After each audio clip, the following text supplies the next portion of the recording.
I do understand the idea of government overreach. I was raised on this libertarian stuff, okay, the libertarian garbage.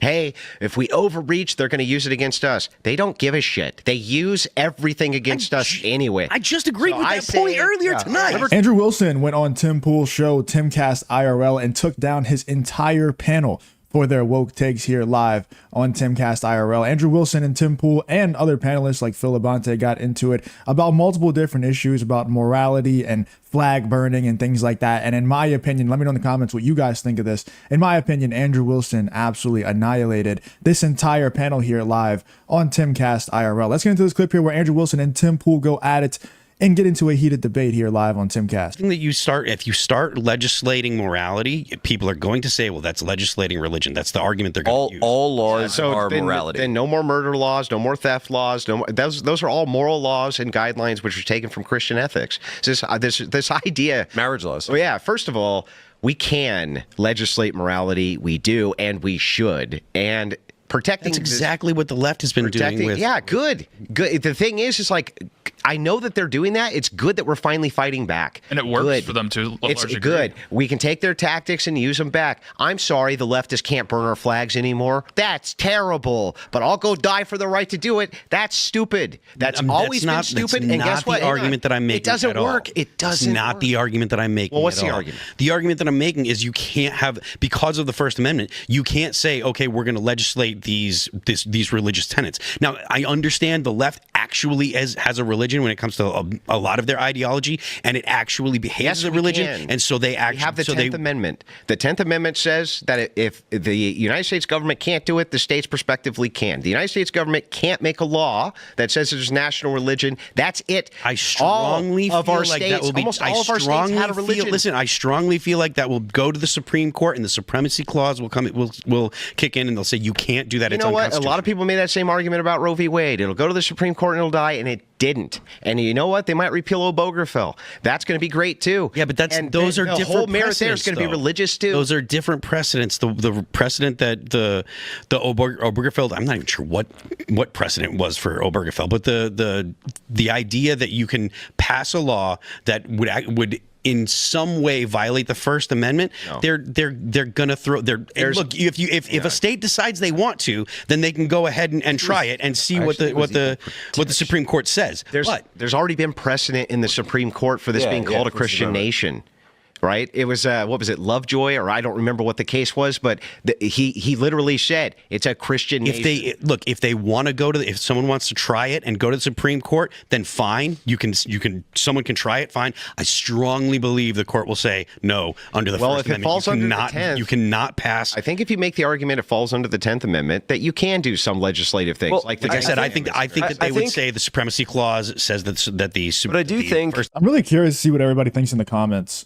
Because the Supreme Court has said previously that, we are a Christian nation. So I'm curious to see what you guys think. I don't think that in the current day, in the current landscape of culture and of politics, I don't think there's any way that they would pass any sort of law surrounding religion at all, unless it's in the direction of pushing people away from religion or any sort of, spirituality, because it's, Christianity is under attack always. And any sort of spirituality is kind of frowned upon nowadays. Like it's looked at as like radical, which is absolutely insane, but that's just how it's looked at. So I don't think that would ever be the case. I'm also curious to see what you guys think about Phil Labonte and Andrew Wilson here arguing about morality laws and passing legislation surrounding morality. Phil Labonte here, who is Tim Pool's co-host, is trying to say that there are no laws that are passed that are moral laws. And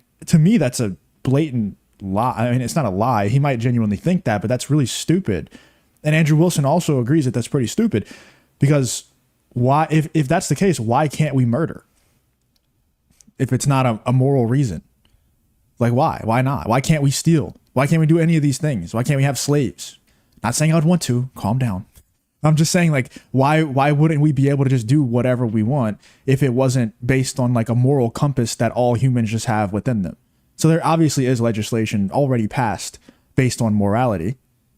But I'm curious to see what you guys think about the religion thing. Let me know in the comments what you think. First Amendment is supreme. I do think what we're arguing about here is a little bit past each other because of what Tate said earlier, right?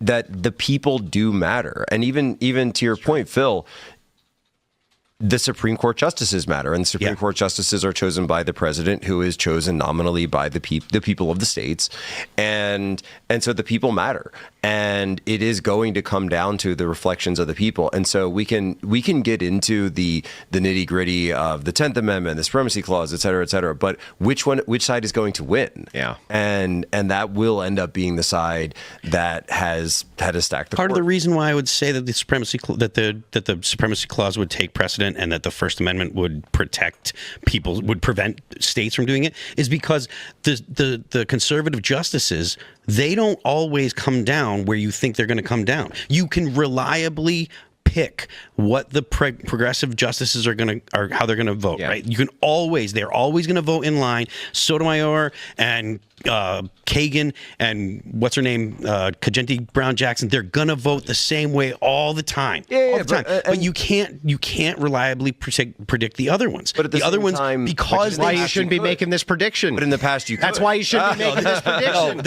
This is why you should. This is why you should be making the prediction, because they're not reliably conservative, or not reliable. Like, they're not reliable at all when it comes to conservatives, because the conservative justices, or the normal justices, right? The ones that are not ideologically possessed, they're the ones that actually will think about the question at hand. Is that in the past you could, right? Like this wouldn't have been something that was contested. Many precedents for your ability to do it. And look, I do understand the idea of government overreach. I was raised on this libertarian stuff, okay, the libertarian garbage. Hey, if we overreach, they're going to use it against us. They don't give a shit. They use everything against us anyway. I just agreed with that point earlier tonight. Libertarians are terrible. I don't think, is there a libertarian in this room? Yeah, so I literally just agreed with that point earlier tonight. Yeah, so I just say, like, no, it's a powerful symbol. And it needs to be protected. And I would like to see these people dragged off the street when they burn it. And I'd like to see their asses thrown in jail as an example for everybody else. That's what I want to see. And this is how I feel about the. I think that's based. I think that's real. And I'm curious to see what you guys think in the comments. I agree with Andrew Wilson, and I also used to think that same way, where it's like, if we give them too much power, then there's going to be overreach, and then they're gonna, you know, we're gonna turn into Yahtzee Germany. And it's like, okay, I get where you're coming from. That logically checks out. But if we look at the current landscape, once again, they're already kind of doing all of that. You know, we're not saying that we're literally, you know, in Germany in that time period, but like, it's not like this great freedom state that it once was. You know, like, they know everything that you got to kind of watch what you say online, but like, they know everything that we're doing all the time. It doesn't matter if you're on a VPN, doesn't matter if you're on private browsing network, like, it doesn't matter. They know everything that you're talking about. You know, they're listening to you if they want to listen to you. You can just tell by your phone. Like, if you talk about certain things with other people, you talk about a certain product, you're going to start seeing ads for that product. Like, they're very obviously listening. Like, there's no privacy. There's no such thing as like them not overreaching at this point. You know, it's pretty wild. And so I get where people are coming from logically, where it's like, oh, if we give them too much power, then there's going to be too much overreach and all this. It's like, yeah, man, they're going to overreach anyway. You know, it doesn't really matter. We might as well try to use the overreach to our advantage at this point, because they're going to do it anyway. Right. That's kind of how I think. And I think that's how Andrew Wilson was thinking right there as well. The people who did Operation Warp Speed and burning down cities during the riots. That was the most demoralizing thing. And a lot of those people were let out of prisons by Kamala Harris's staff and the bail money they were donating to Absolutely. them. Yeah, no J6ers in prison, those guys in prison. Yeah, absolutely. Hey, that's I want to do a segue at one point, but you know, I think the symbol argument and the effect that it has on people, especially as a dad, you know, if you take your kids to Washington, D.C., and you come in and you want to go to a museum or something, and you walk by a group of people and you say, oh, you know, especially if you come in Union Station, right? Union Station's where most people come to the city when they take the train, and we have to come in, and you see them right there, and that's why they do it at Union Station, by the way, all the time. And suddenly they're burning a flag. Mommy, Daddy, what are they doing? They're burning the American flag. Why isn't anyone stopping them? Mm-hmm. and then you have to sit there and try to explain to a child. I'm not saying I've done this, but you would have to sit there and then explain to the child that the flag that we teach them matters so much. Actually, there's something beyond that matters that you can't see and you can't touch, but it matters, and that's their right to burn. It falls apart. It is insane, and it's completely falls apart. In my view, it's communist. It's totally backwards. And again, I do understand the overreach argument. I get it. But there's really not balance now. There's no balance anymore.